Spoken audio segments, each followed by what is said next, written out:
بسم اللہ الرحمن الرحیم۔ انبیاء علیہ السلام کے اصول و دعوت۔ انبیاء علیہ السلام کے اصول و دعوت کی بنیادی چیز یہی ہے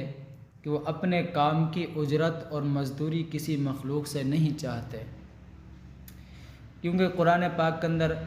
ارشاد باری تعالیٰ ہے کہ وما اسألکم علیہ من اجر ان اجری الا علی رب العالمین،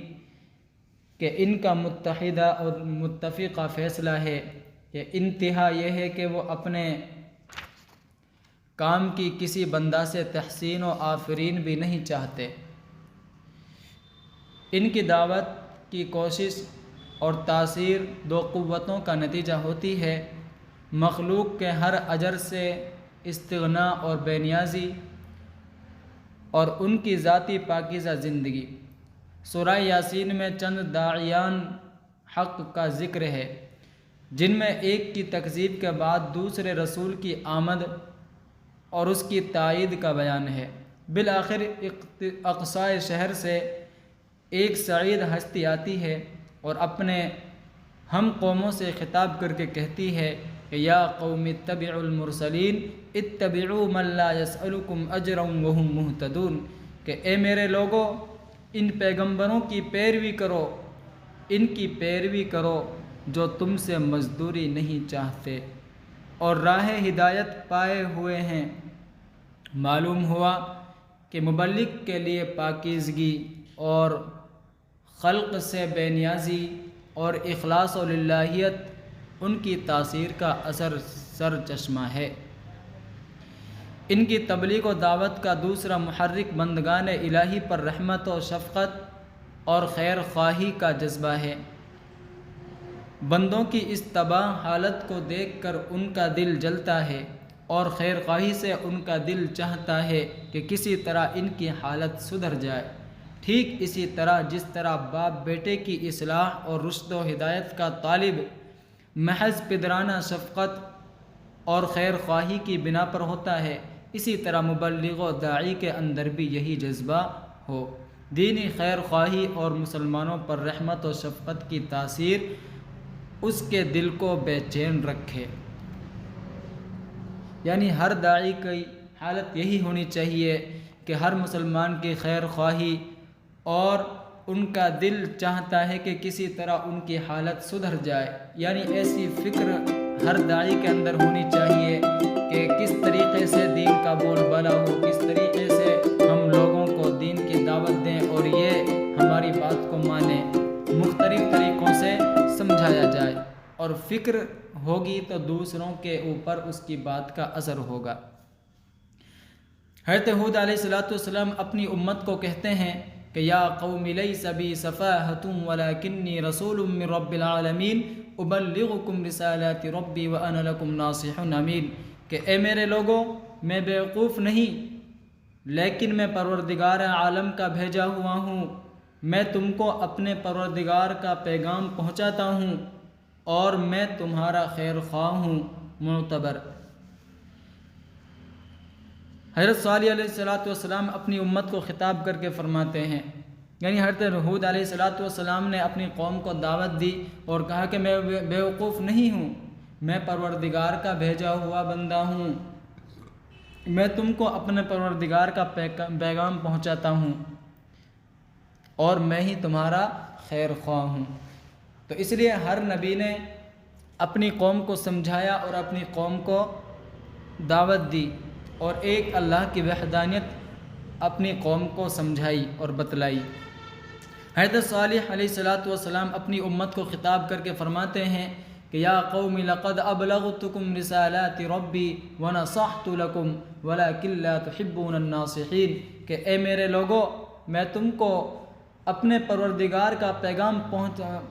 پہنچا دیا، یعنی میں نے تم کو اپنے پروردگار کا پیغام پہنچا دیا اور میں نے تمہاری خیر خواہی کی، لیکن تم نے اپنے خیر خواہوں کو نہیں چاہتے، یعنی تم اپنے خیر خواہوں کو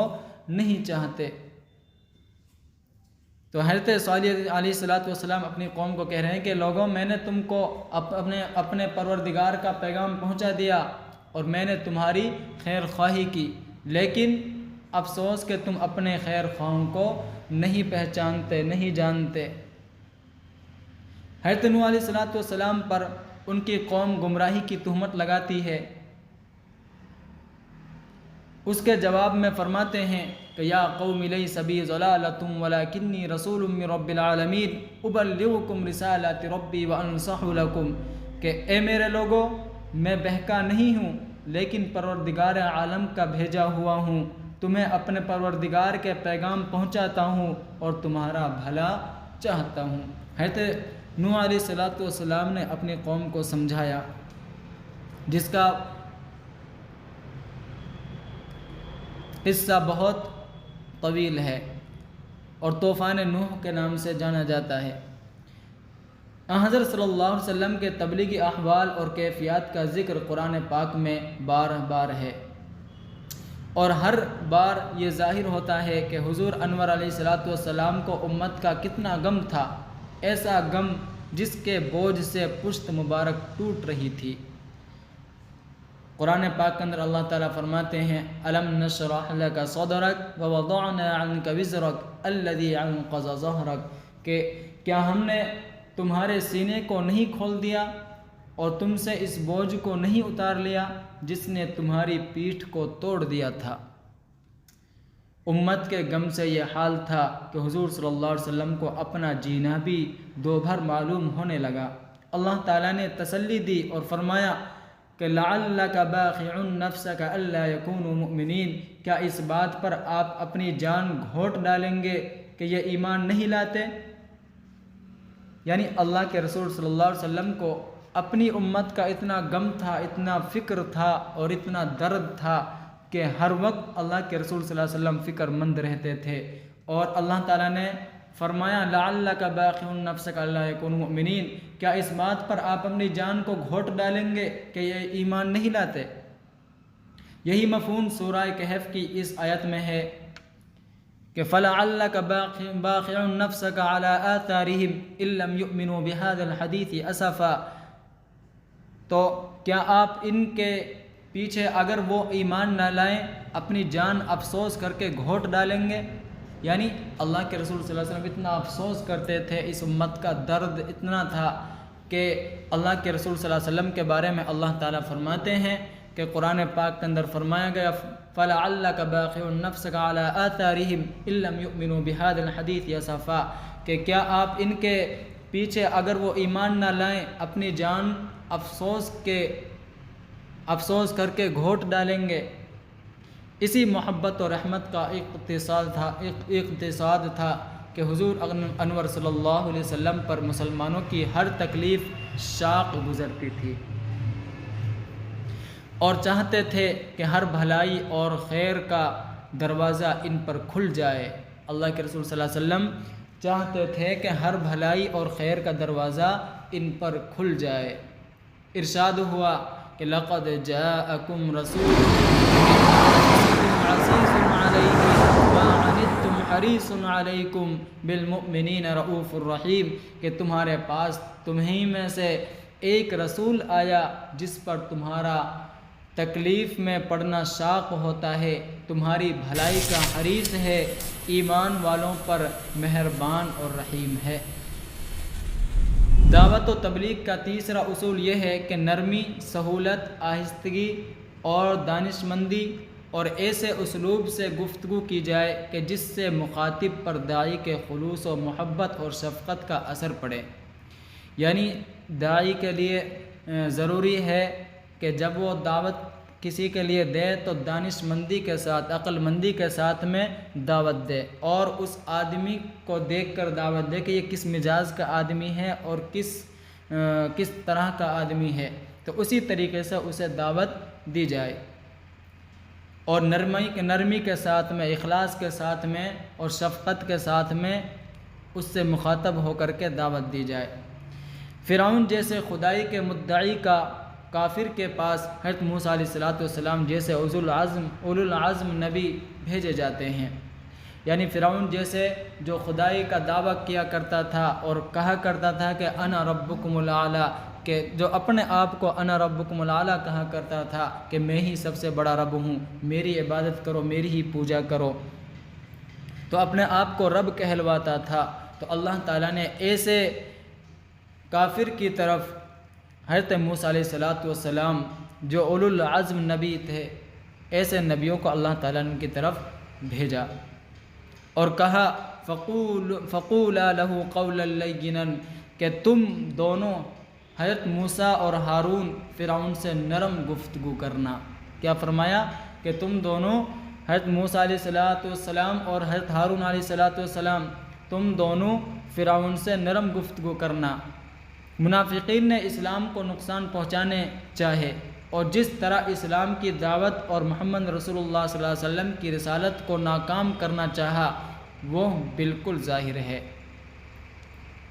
یہی حکم دیا جاتا ہے فَأَعْرِضْ عَنْهُمْ وَعِظْهُمْ وَقُلْ لَهُمْ فِي أَنفُسِهِمْ قَوْلًا بَلِيغًا، کہ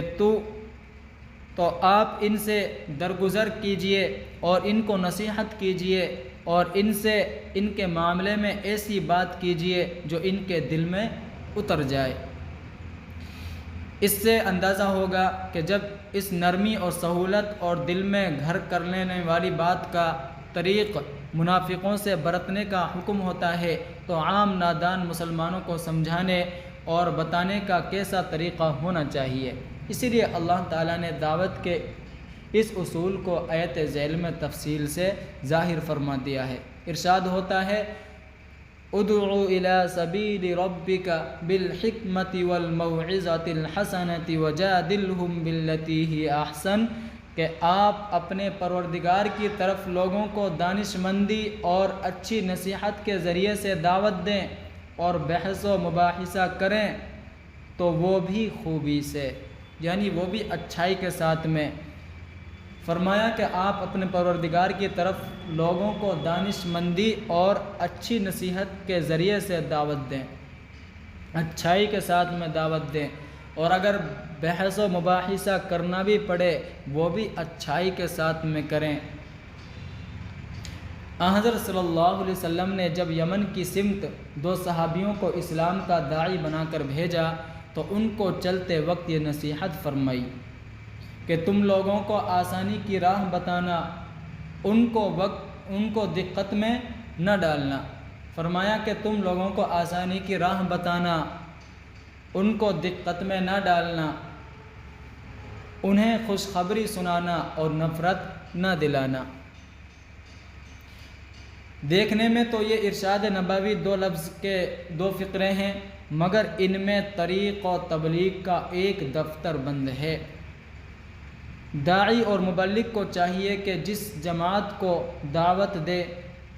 اس میں آسان سے آسان طریقے سے دین کو پیش کرے اور شروع ہی میں سختی نہ کرے، ان کو خوشخبری اور اعمال کی بشارت اور رحمت و مغفرت الہی کی وسعت کا تذکرہ کرے، ان کو دین کا حوصلہ دلائے۔ اس کا یہ مطلب نہیں کہ عقائد اور فرائض میں مداہنت کی جائے، یہ تو کسی حال میں بھی جائز نہیں، بلکہ یہ مقصد ہے کہ طریقہ کار میں سہولت بھی اور نرمی بھی برتی جائے۔ فرائض کے علاوہ دوسرے اعمال جو فرض کفایہ یا مستحبات ہوں یا جن کے سبب سے دین میں فتنہ پیدا ہونے کا اندیشہ نہ ہو، ان میں سے زیادہ سخت گیری نہ کی جائے، یا جن امور میں فقہا اور مجتہدین نے مختلف راہیں اختیار کی ہیں ان میں سے کسی ایک ایسی راہ کے قبول میں شدت نہ کی جائے، یا مسائل کے بیان میں جس حد تک اللہ تعالیٰ نے وسعت پیدا کر رکھی ہے اس میں عزم و تقوی کے لیے تنگی نہ کی جائے۔